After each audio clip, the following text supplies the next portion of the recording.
In a small town called Hollow Creek, nestled in the rural heart of Arkansas, there lived a 12-year-old girl named Lily Morgan. She and her mother shared a small wooden shack with a tin roof tucked behind the town's auto repair shop. There was no air conditioning, just an old fan that ran through the summer. They didn't own much, but their home was always clean and tidy. Lily's mother, Miss Ruby, was a slender woman with shoulder-length brown hair and a flour-stained apron she wore almost constantly. She baked bread early in the mornings for the cafe near Lily's school, then rushed back home to pick her up. Despite their struggles, she always taught Lily, "You don't have to be rich to live with kindness." Lily was a sixth grader at Maplewood Elementary, a small but rather strict school. In class, she always sat in the back row, quiet, rarely speaking. Her faded uniform and scuffed dark shoes made her a frequent target of teasing from classmates. Some called her the note picker because Lily was often seen writing something in a small worn notebook instead of playing with the others. What no one knew was that inside that notebook, Lily had handwritten the lyrics to every song she heard from the old radio at home. It was her treasure, a place to keep the gentle, dreamy melodies she had never dared to sing aloud. Before we continue following Lily's unexpected journey, if you too believe that a person's true worth doesn't lie in their appearance or background, but in their quiet perseverance and unyielding passion, please hit like and subscribe to our channel so we can share more inspiring stories like this with others. Now, let's return to the story where quiet miracles are still waiting to unfold. On a Monday morning in early April, just after the school bell rang, the loudspeaker crackled with the voice of the principal. "Welcome to Talent Week. If you'd like to perform, please sign up on the bulletin board outside the main office by Wednesday." The classroom erupted in excitement. Some students eagerly announced they would perform hip-hop dances. Others planned to play electric drums, and a few even had a mini musical in the works. Only Lily remained silent, clutching her backpack, eyes gazing out the window. That evening, as mother and daughter washed dishes, Lily asked hesitantly, "Mom, do you remember the song you used to sing when I had a fever? The one with Shenandoah River in it?" Ruby smiled gently. "I remember. It was the first song Grandma ever taught me."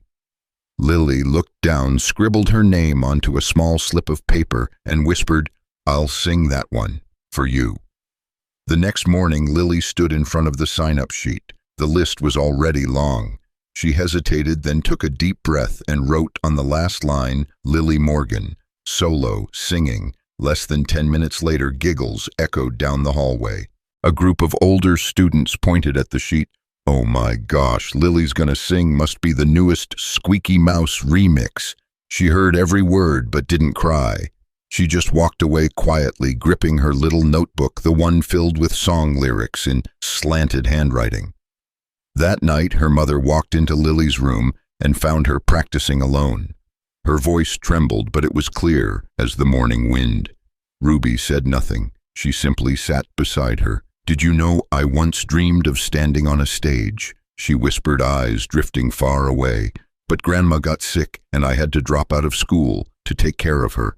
I don't regret it, but if I could see you up there, that would be the most beautiful gift I've ever had." Lily looked up. Her eyes shimmered with tears. "You'll come, won't you? Even if I have to walk there, I'll be there." On Thursday, the dress rehearsal took place in the school's music room. Strands of lights had been hastily taped to the walls, and a small wooden platform was temporarily set up at the front. The music teacher, Miss Winslow, a woman in her early 50s with salt and pepper curls and round glasses, stood checking off the performance list. She was known for being strict and difficult to please, but also deeply respected for leading the school's choir for the past 15 years. The rehearsal began at 1 p.m. Students came up in groups. Some danced hip-hop with portable speakers. Others accompanied themselves on piano, playing trending pop songs. The room buzzed with laughter, chatter, and applause. Lily sat at the very end of the plastic chairs, clutching her notebook, the one with the handwritten lyrics to Shenandoah River. She was scheduled to go last, partly because she had signed up last, partly because she had no props, no group, no accompanying music, no microphone, nothing but her voice and the memory of lullabies her mother used to sing on quiet nights. Miss Winslow called out Lily Morgan. "Are you ready, dear?" Lily stood up, hands slightly trembling, eyes fixed on the wooden platform as if it were a towering cliff. Miss Winslow frowned. "Do you have a backing track?" "No, ma'am. I'll be singing a cappella." A sigh, a few raised eyebrows. One student in the front row muttered, "The bread girl's gonna sing without music. This is gonna be the comedy act." Lily didn't react. She stepped onto the platform, standing tall just as her mother had always taught her, and then closed her eyes. In that moment, all the noise in the room seemed to fade away, leaving only her breath, her heartbeat, and the image of her mother smiling from the back row. She began to sing, "O Shenandoah, I long to hear you." Her voice wasn't loud or showy, but there was something in it that made the entire room pause. Something as gentle as morning mist drifting through trees, or moonlight brushing across a still lake. Miss Winslow looked up. A teacher pouring coffee froze mid-motion. A student who had been giggling turned around and fell silent. As Lily reached the final verse, her eyes remained shut, her face serene and honest. Her voice carried everyone somewhere far from school, far from scores and expectations, into something real.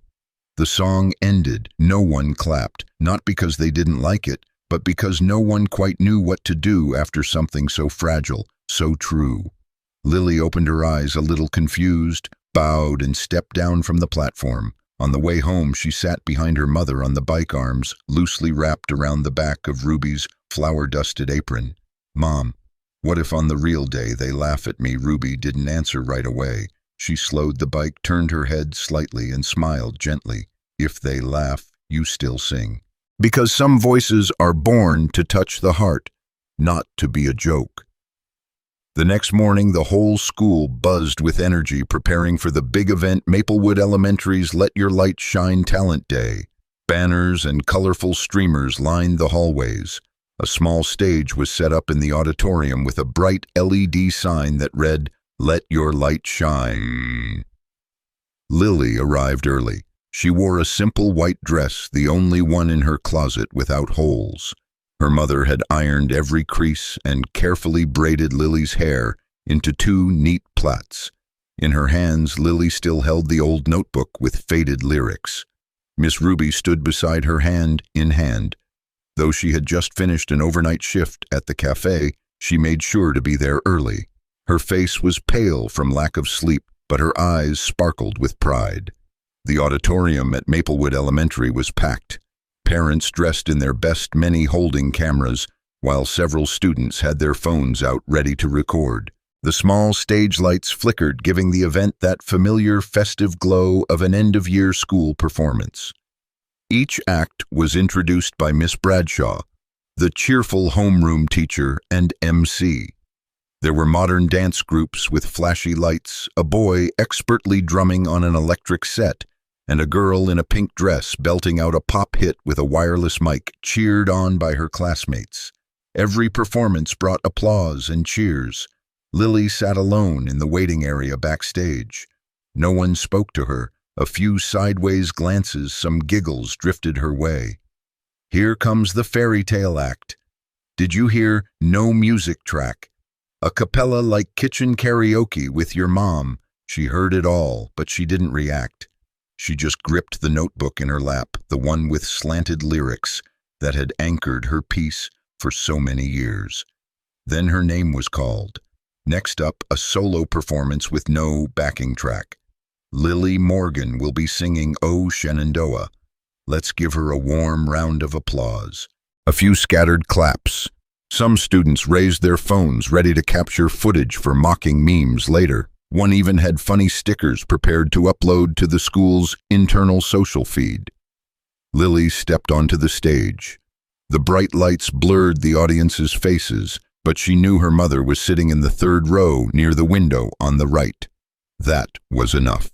She stood tall, took a soft breath, and began, "O Shenandoah, I long to see you." Her voice was light as mist gliding above the low hum of the room. No background music, no effects, just the pure voice of a small girl telling her story in the most sincere way possible. Each word seemed washed in the nights of sleepless longing and humble meals and rainy walks to school on her mother's back.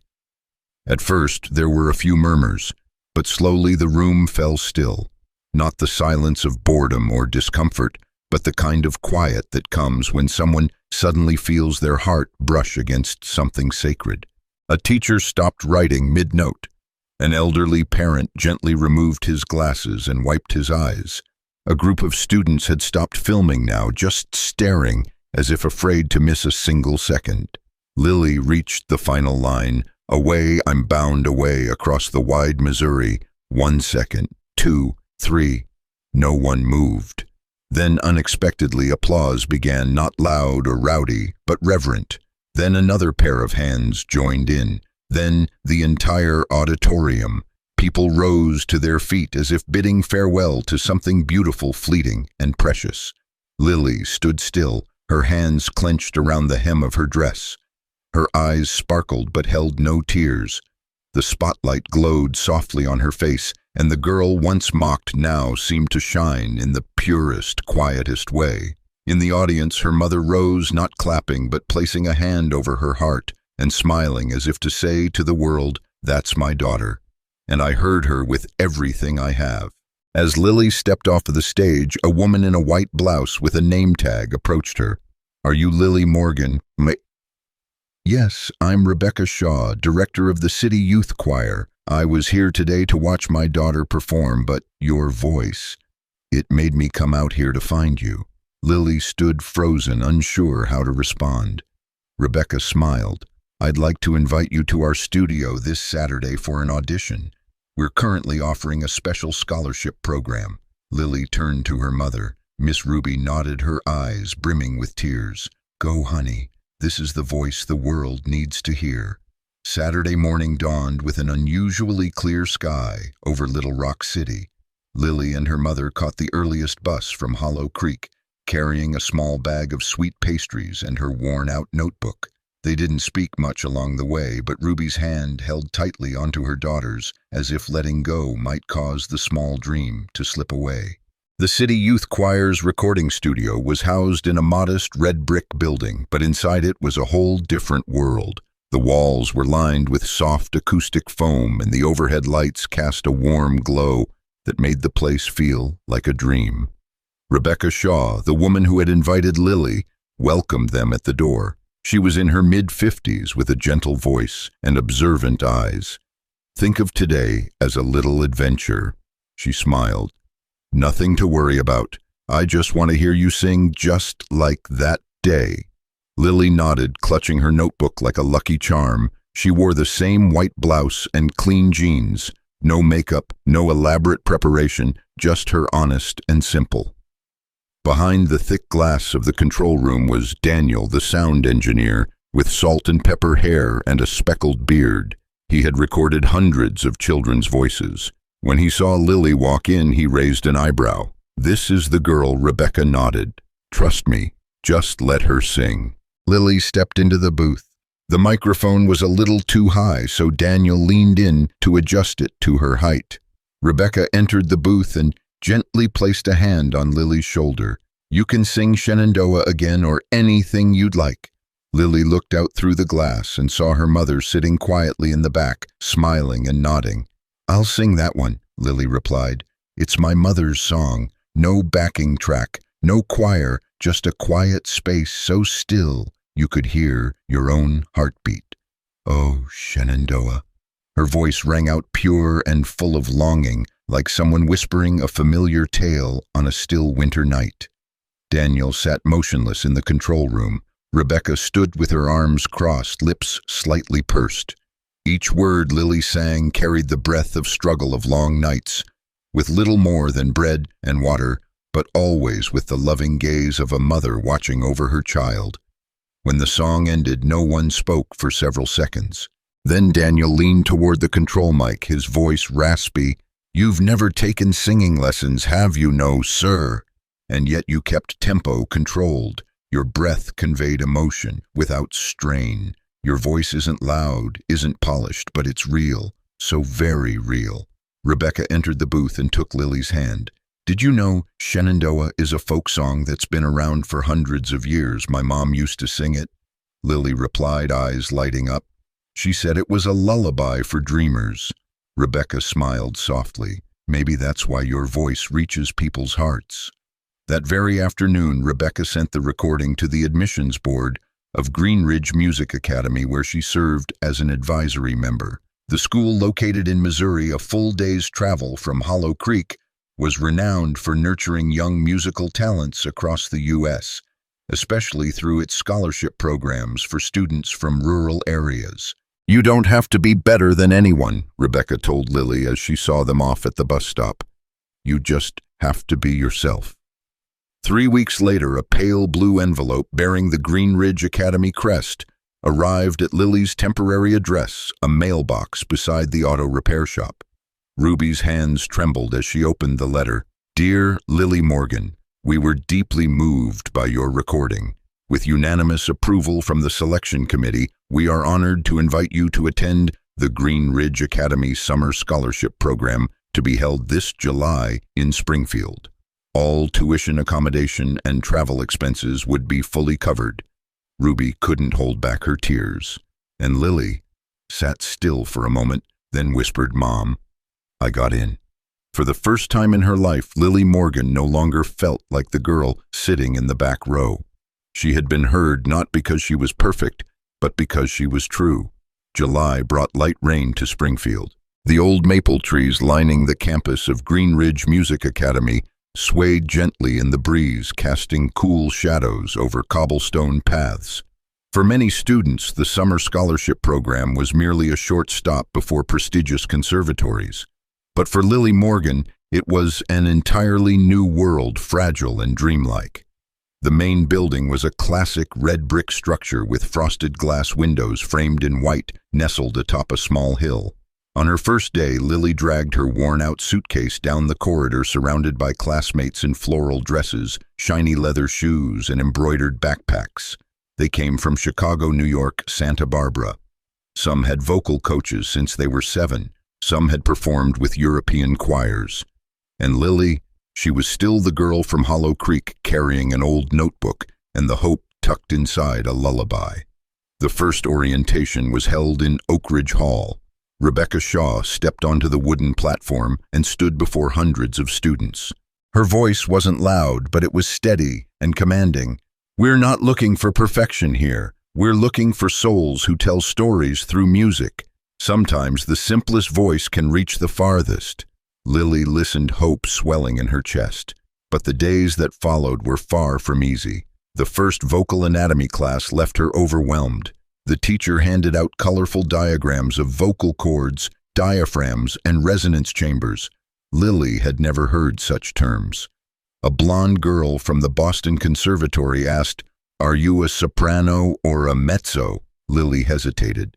I don't know. I only sing with my mom.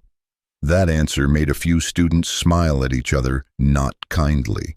In music theory, she read notes slower than the others. During vocal drills, she often came in late.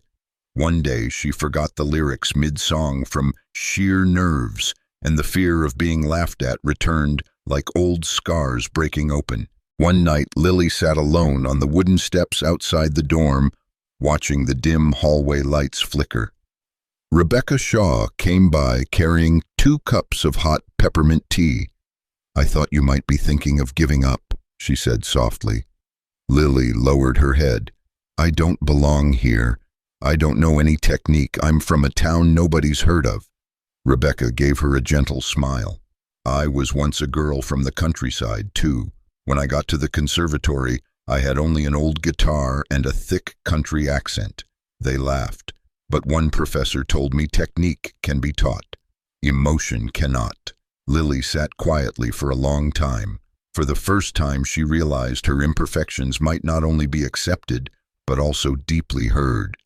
When the class was asked to prepare a solo performance for the final recital, most students chose complex pieces, Italian arias, Broadway ballads. Lily. She chose an old song her mother used to sing on rainy nights. You Are My Sunshine. No backing track. No dramatic lighting. Just Lily standing in the center of Oak Ridge Hall wearing a pale blue dress stitched together from two old shirts by a kind sewing teacher. She held a sheet of lyrics in her hand and her quiet heart beat steadily. You are my sunshine, my only sunshine. Her voice was a soft breeze in a room accustomed to precision. The melody wasn't just a tune, it was a story of blackout nights, shared loaves of bread, and her mother's trembling voice singing through a storm. At first a few eyes held doubt, but then silence. A student stopped taking notes. An elderly teacher exhaled gently, as if transported to a memory long forgotten. As the final line floated in the air, please don't take my sunshine away. The entire hall fell utterly silent. One person stood. It was Miss Ruby, her mother sitting in the fourth row, coat damp from the rain, eyes glowing like spring sunlight. She didn't clap. She simply stood still, both hands over her heart, as if to tell the world, that is my daughter, and I have heard her with my whole life. Then a second person stood, and then the whole auditorium. Applause rolled like waves, not because Lily sang perfectly, but because she sang truthfully. The next morning at a small diner near the school, Rebecca met with Lily and her mother. She handed Lily a white envelope. Congratulations, Lily. The board held an emergency meeting last night. You've been accepted into the full-time program for the upcoming school year. Full scholarship, no need to re-audition. Ruby set down her fork. Tears spilled before she could wipe them away. Lily whispered, "Can I bring my mom with me?" Rebecca smiled. If your mother is the reason you sing the way you do, then the school would be honored. Years later, in a televised interview, now a renowned songwriter, Lily Morgan, was asked, "What moment changed your life the most?" She didn't hesitate. When my mother stood up, alone, in that crowd. And so Lily Morgan's journey comes to a close, from the quiet girl in the back of the classroom to the young artist whose voice moved an entire hall.